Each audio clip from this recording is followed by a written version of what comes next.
ہم کامریڈز کی طرح لڑتے ہیں، ہمارے لیے پاکستانیت سب سے اہم ہے۔ Army chief general Syed Asim Munir کی طلبہ سے خصوصی گفتگو، کہا ہمیں اپنے مذہب اور تہذیب پر فخر ہے، کبھی فتنہ الخوارج کو اپنی فرسودہ سوچ ملک پر مسلط نہیں کرنے دیں گے۔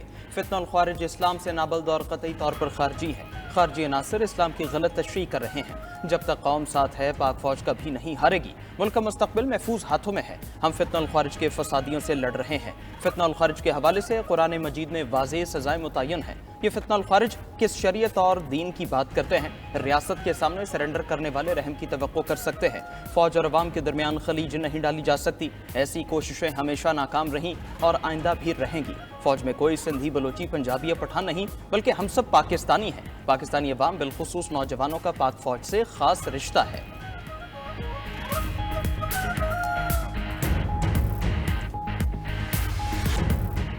شاہی قلعہ لاہور میں چیمپئنز ٹرافی کی افتتاحی تقریب، chairman P C B Mohsin Naqvi, champions trophy کے ایمبیسڈر ٹیم سعودی اور جے پی ٹیمنی کی شرکت۔ 2017 کی وننگ ٹیم بھی کپتان سرفراز کی قیادت میں شریک۔ کھلاڑیوں میں محمد حفیظ، اظہر علی، وہاب ریاض، اماد وسیم، حارث سہیل، شاداب خان، محمد عامر، جنید خان اور حسن علی شامل۔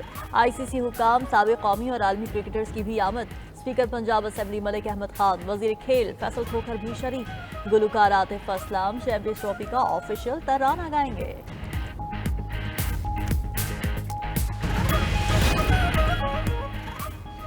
پاکستان چیمپئنز ٹرافی کے لیے تیار ہے، 4 ٹیمز پاکستان آ چکی ہیں۔ Chairman P C B Mohsin Naqvi کا شاہی قلعہ میں افتتاحی تقریب سے خطاب، کہا ہم نے ایونٹ کے لیے بڑی محنت کی، سٹیڈیمز ریکارڈ وقت میں اپ گریڈ کیے۔ وفاق، پنجاب اور سندھ حکومت کے ساتھ سیکیورٹی ایجنسیز کا مشکور ہوں، ان کی مدد اور محنت نے چیمپئنز ٹرافی کرانا ممکن بنایا۔ آئی سی سی کے چیف ایگزیکٹو جیف ویلڈرائس کہتے ہیں پاکستان آ کر بہت خوشی ہو رہی ہے، پاکستان میں ایونٹ کے بہترین انعقاد کے لیے پرامید ہیں۔ پاکستان نے بہت خوبصورت سٹیڈیم تیار کیے، 117 دن میں سٹیڈیم کو مکمل کرنا حیران کن ہے۔ امید ہے پاکستان کے لوگ ایونٹ کو انجوائے کریں گے۔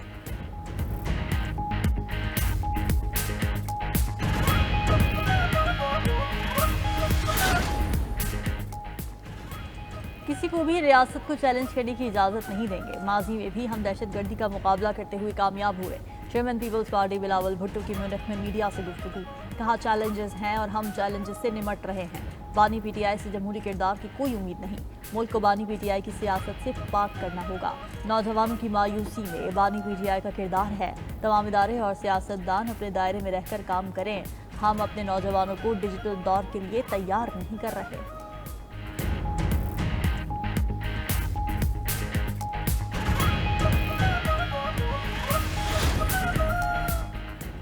سپر سیڈر سے زراعت میں جدت کا خواب حقیقت بن رہا ہے۔ وزیر اعلیٰ پنجاب مریم نواز کہتی ہیں لیبر کاسٹ، وقت اور ایندھن کی بچت سے کسانوں کو بڑا ریلیف ملا، پیداواری لاگت میں کمی اور زیادہ منافع ہماری حکمت عملی کا حصہ ہے۔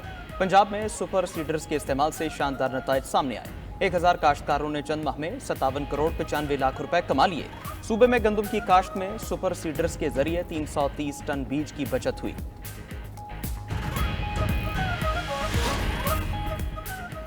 ایم کیو ایم اور پیپلز پارٹی میں ہو گئی شروع لفظی جنگ، متحدہ رہنما فاروق ستار کی پیپلز پارٹی پر کڑی تنقید۔ کراچی میں نیوز کانفرنس کرتے ہوئے کہا سندھ حکومت 16 سالہ حکمرانی کی آڑ میں کرپشن کر رہی ہے، صوبے میں کہیں پر آئین اور قانون کی حکمرانی نظر نہیں آتی، سندھ حکومت کی ناانصافیوں کا سلسلہ جاری ہے۔ کراچی میں پہلے ٹرانسپورٹ مافیا ہوتا تھا، اب ڈمپر مافیا گھوم رہا ہے، 100 سے زائد شہری ڈمپر مافیا کی نظر ہو گئے اور حکومت خاموش ہے۔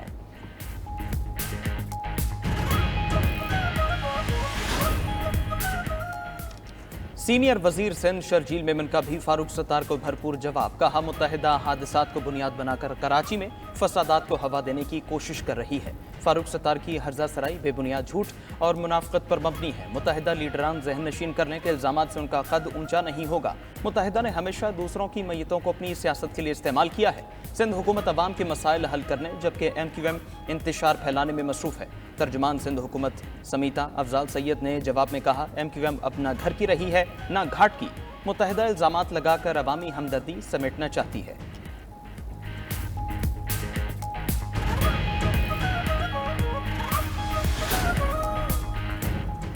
کراچی میں ہیوی ٹریفک سے حادثات میں شہریوں کی اموات، گورنر سندھ کامران ٹسوری نے قائم مقام chief justice Sindh high court کے نام دوسرا خط لکھ دیا۔ موقف اختیار کیا کہ شہر میں انتظامی غفلت اور قانون سے روگردانی حادثات کی بڑی وجہ ہے۔ ٹریفک حادثات میں شہریوں کی ہلاکت سنگین مسئلہ ہے۔ عدالت کا واضح فیصلہ ہے کہ صبح 7 سے رات 11 بجے تک بھاری ٹریفک شہر میں داخل نہیں ہو سکتی۔ اس حکم کے باوجود اس پر عمل درآمد میں عدم تسلسل کی شکایات مسلسل بڑھ رہی ہیں۔ امید ہے عدالت اپنے احکامات پر عمل درآمد یقینی بنائے گی۔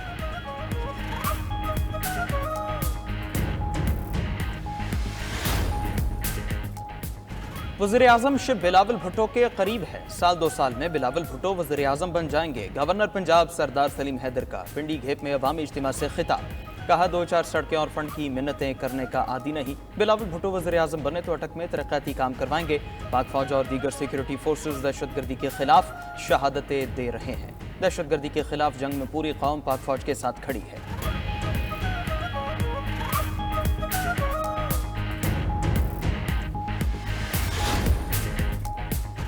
راولپنڈی میں خشک سالی کے باعث ایمرجنسی نافذ۔ بارش نہ ہونے پر زیر زمین پانی کی سطح مزید کم ہو گئی۔ راول ڈیم میں سے 45 دن پانی ذخیرہ رہ گیا۔ خانپور ڈیم کی بھل صفائی کے باعث پانی کی سپلائی میں مزید کمی کر دی گئی۔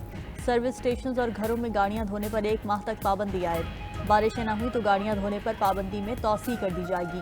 ایم ڈی واسا کا کہنا ہے کہ راولپنڈی میں پانی کی یومیہ طلب 70 ملین گیلن ہے۔ 51 ملین گیلن یومیہ کی سپلائی میں مزید 5 ملین گیلن یومیہ کمی کر دی۔ فروری اور مارچ میں بارشیں نہ ہوئیں تو پانی کا مسئلہ سنگین ہو جائے گا۔ شہر میں تعمیرات پر پابندی عائد کر دی گئی۔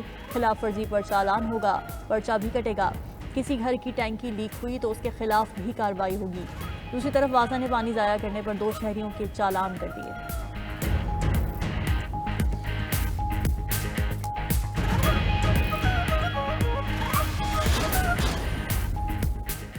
امریکہ نے تارکین وطن کے کیس سننے والے ججز پر تلوار چلا دی۔ 20 امیگریشن ججز عہدوں سے برطرف۔ 13 ججز نے ابھی عہدے کا حلف اٹھانا تھا۔ امریکی میڈیا کے مطابق 5 اسسٹنٹ چیف امیگریشن ججز کو بغیر کسی نوٹس کے نکال دیا گیا۔ امریکی محکمہ انصاف کے آفس برائے امیگریشن کے ماتحت 700 ججز ہیں۔ ججز کی برطرفی وفاقی ملازمین میں بڑے پیمانے پر چھانٹیوں کا حصہ ہے۔ امیگریشن عدالتوں میں پناہ گزینوں کے 37 لاکھ سے زائد کیسز زیر سماعت ہیں۔ دوسری طرف ٹرمپ انتظامیہ نے ایٹمی ہتھیاروں کی نگرانی کرنے والی ایجنسی کے 300 ملازمین کو بھی نکال دیا۔ نیشنل نیوکلیئر سیکیورٹی ایڈمنسٹریشن سے بھی 50 ملازمین برطرف کیے گئے۔ امریکی کانگریس کا اہم ایجنسی سے ملازمین کی برطرفیوں پر خدشات کا اظہار۔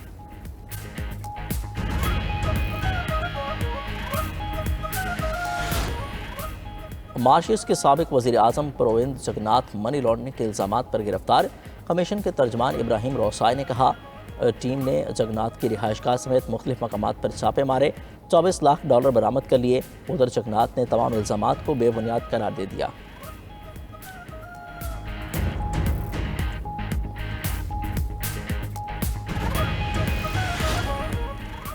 کرپٹو کوئن کا مشورہ دینا ارجنٹائن کے صدر کو مہنگا پڑ گیا۔